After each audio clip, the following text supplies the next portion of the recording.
Today on Monkey Life, baby orangutan Hujan arrives from Germany to start a new life at the park. All right, freedom, little buddy. Hi. Alison makes a vow after a chimp she and Jim first tried to rescue from a circus in Thailand 15 years ago resurfaces. I'm gonna do everything I can to get that chimp out of there. And always over my shoulder will be Jim. And Hananya's group try camellia flowers for the first time. But they're not a hit with everyone.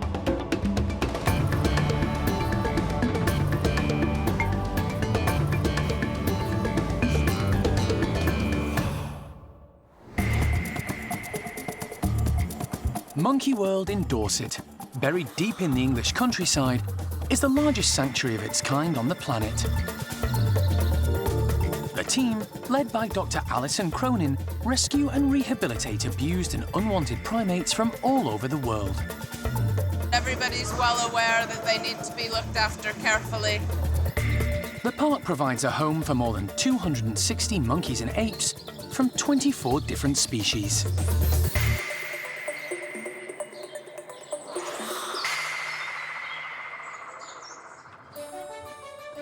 It's a busy and exciting morning for the park's orangutan team. They're prepping a bedroom ready for the arrival of Hujan, a 21-month-old youngster from Krefeld Zoo in Germany.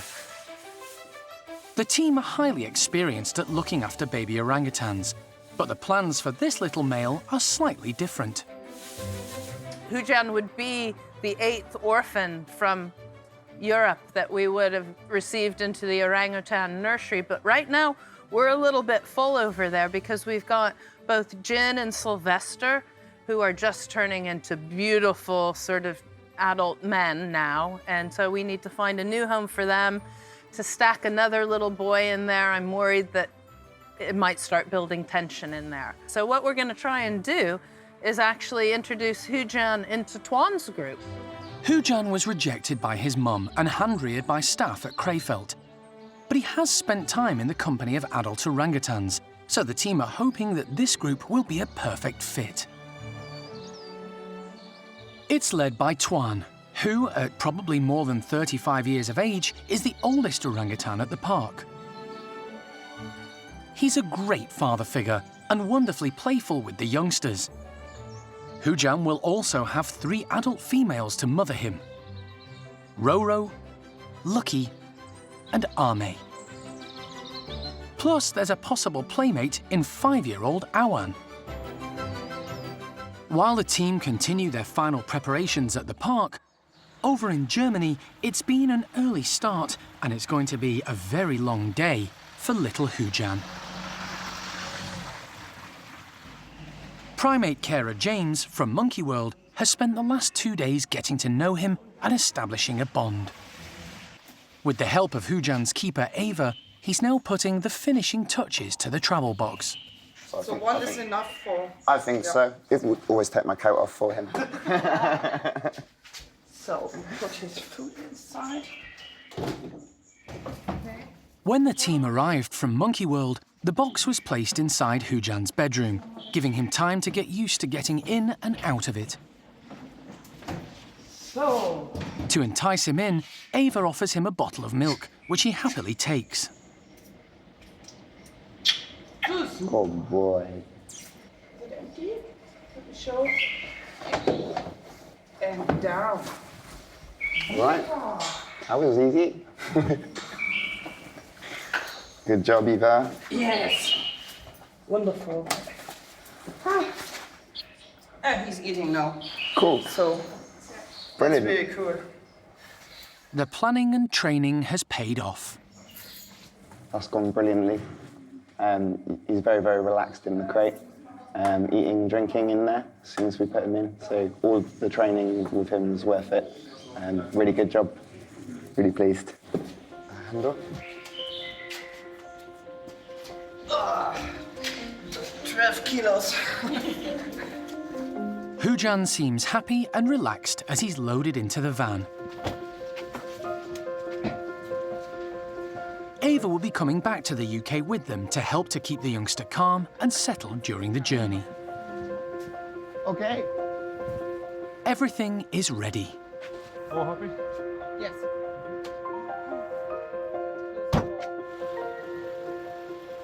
Ahead of them is a 450-mile drive back to Dorset, where there'll be an excited team waiting to welcome the new arrival.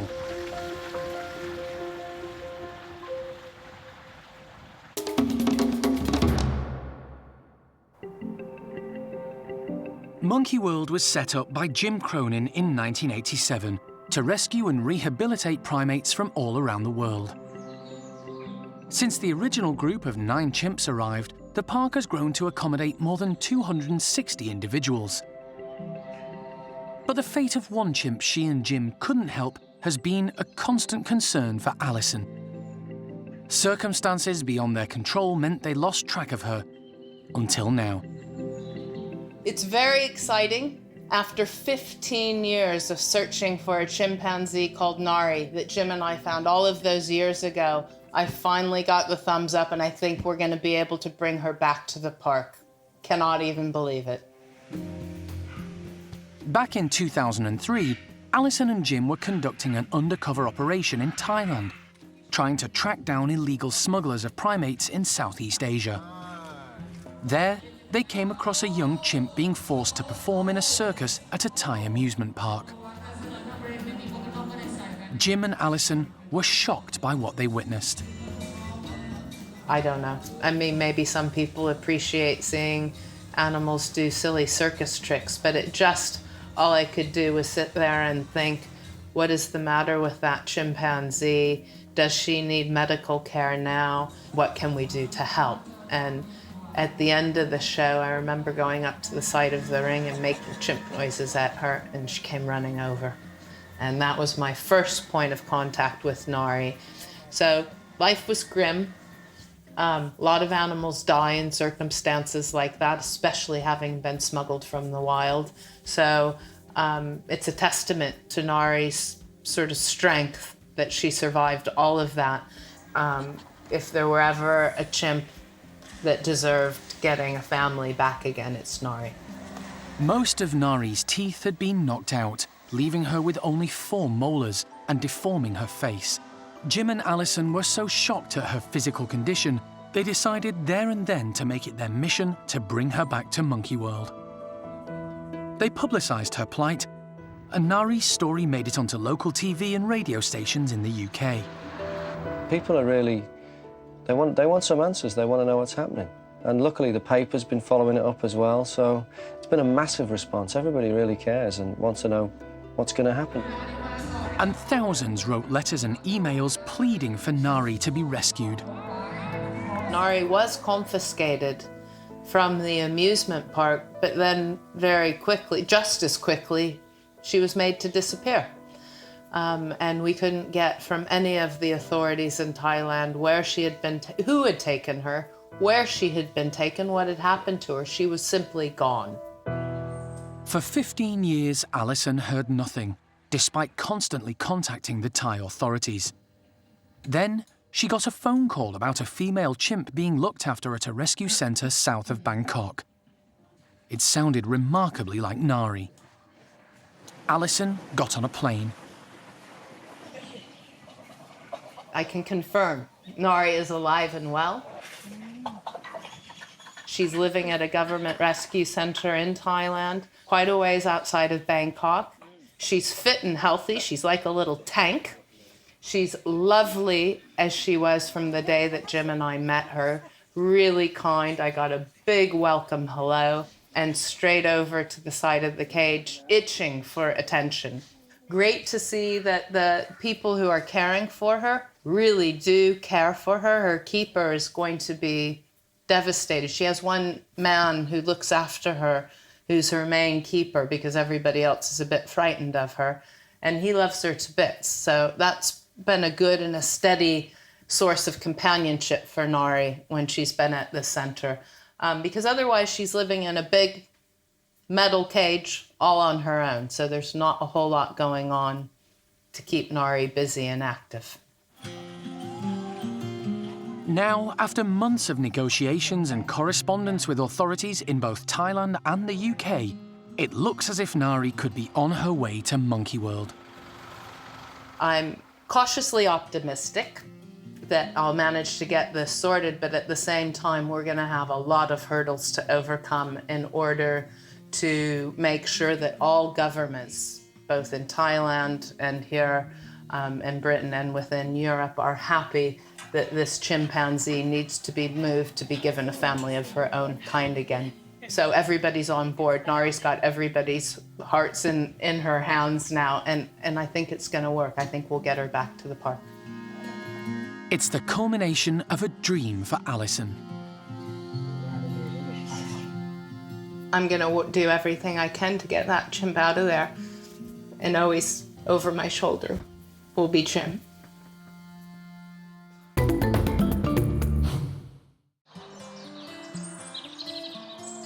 Springtime at the park, and there's an abundance of flowers in bloom, including fresh camellias still on their stems.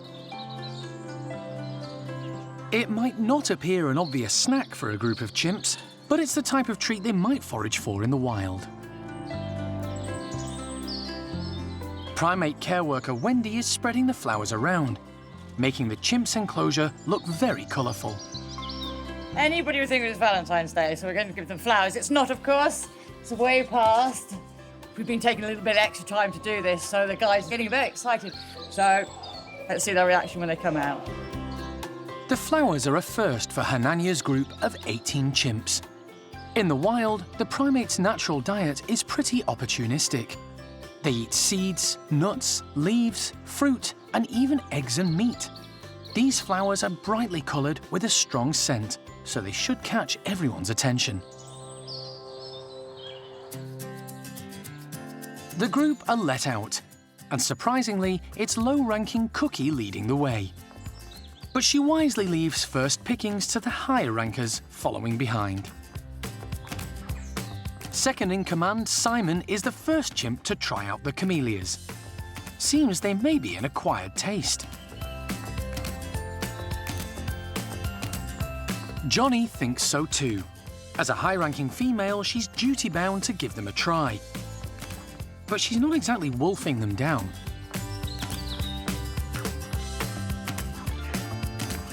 Thelma doesn't know what to make of all the flowers scattered in front of her. And Marjolaine decides the taste isn't to her liking either. Leader of the group, Hananya, opts for a more common breakfast item, a piece of courgette instead. With so many leftovers, after a final check to make sure the high rankers are busy, Kiki decides to tuck into a tasty bloom, while an observant Thelma watches on.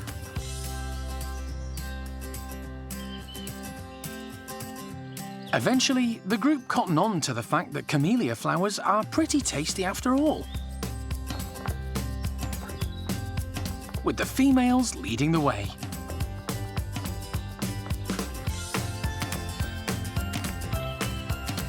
Johnny and Thelma's mum, Cherry, look as if they're catching up on the gossip over breakfast.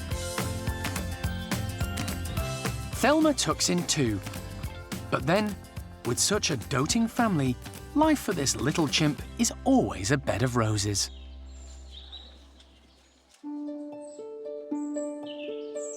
It's a worrying time over at the gibbon complex. For some time now, the condition of 20-year-old La gibbon Kitty has been deteriorating. She's lost a lot of weight, and although the vet ran a number of medical tests a few months ago, the results were inconclusive.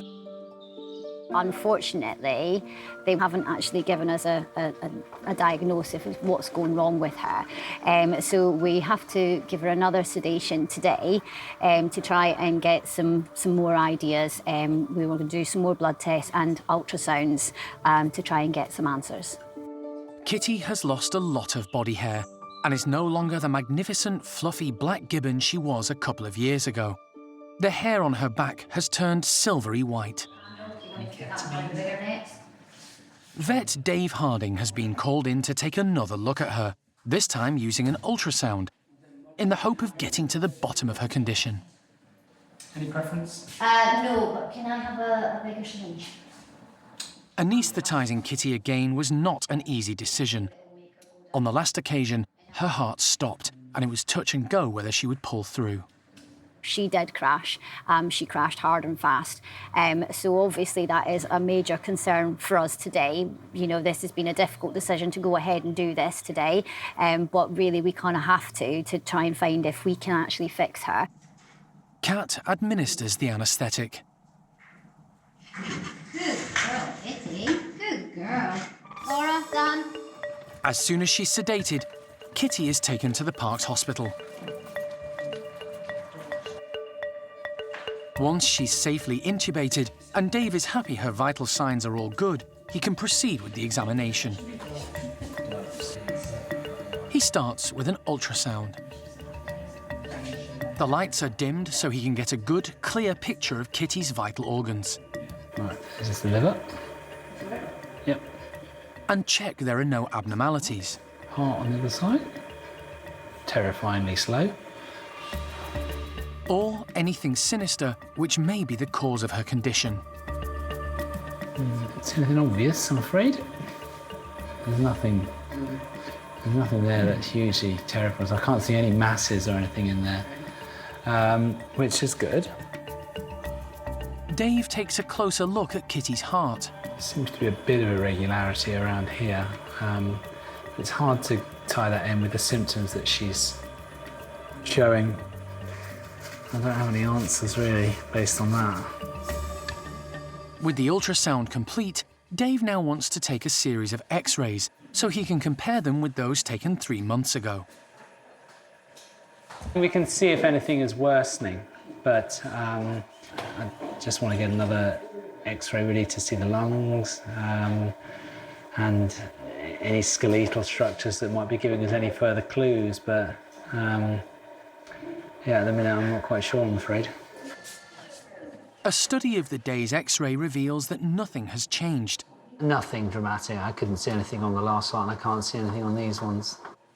A number of blood samples are taken for tests to cover all bases. Let me just see if I can get some urine. All right. Finally, Dave takes a urine sample directly from the bladder to avoid any chance of cross-contamination. He uses the ultrasound as a visual guide. 40. OK, so wake her up. With the tests and examination complete, Kitty is slowly brought around from the anaesthetic. I can't see anything to obviously explain her symptoms. We can't image everywhere. I mean, it'd be nice to have an MRI scan to look at her brain as well. But there's nothing dreadful going on. I think you have to look at the positives, and I think that we were half expecting to find some sort of growth inside her, and we don't see that. So. Kitty is returned to her bedroom to recover. It's still a worrying and frustrating situation, and all they can do is wait for the results of the tests before deciding the next course of action.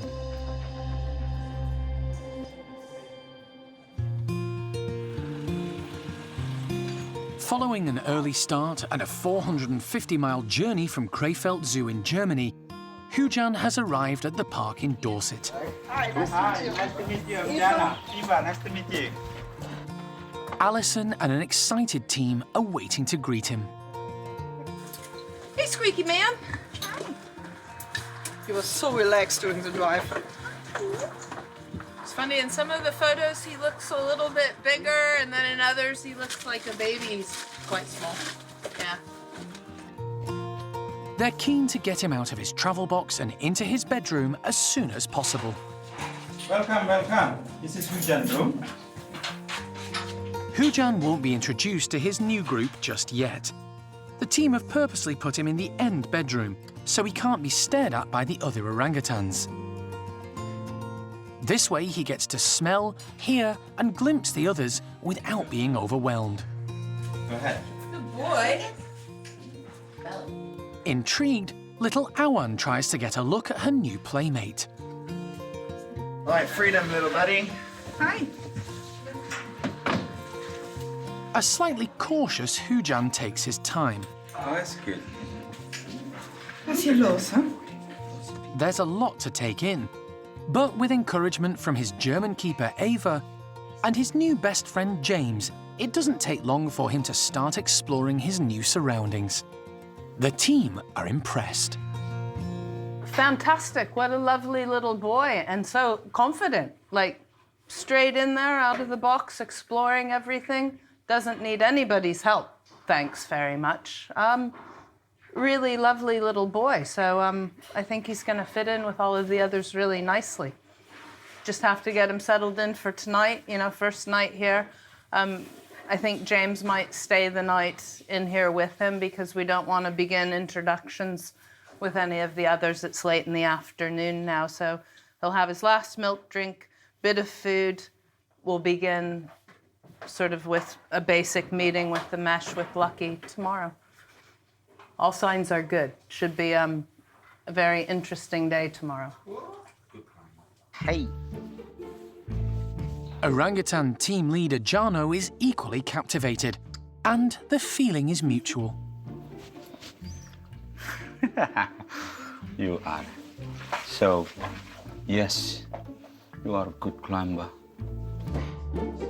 Keeping to his routine, Ava prepares Hujan's nighttime bottle, which he always enjoys before bedtime. Oh, no problem. Next, Jano prepares a supper of fruit and veg to entice Hujan into the freshly prepared bedroom where he'll sleep tonight. Okay, mate. Hujan. Hujan.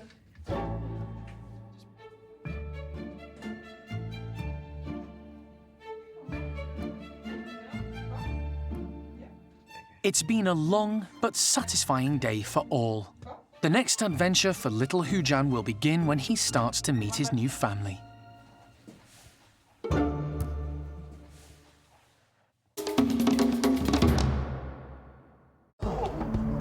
Next time on Monkey Life, Vet John touches a nerve carrying out a dental operation on Chimp Buster. He's getting up. 2.5, please. And hidden treats prompt an excited response from the normally sedate Stumpies.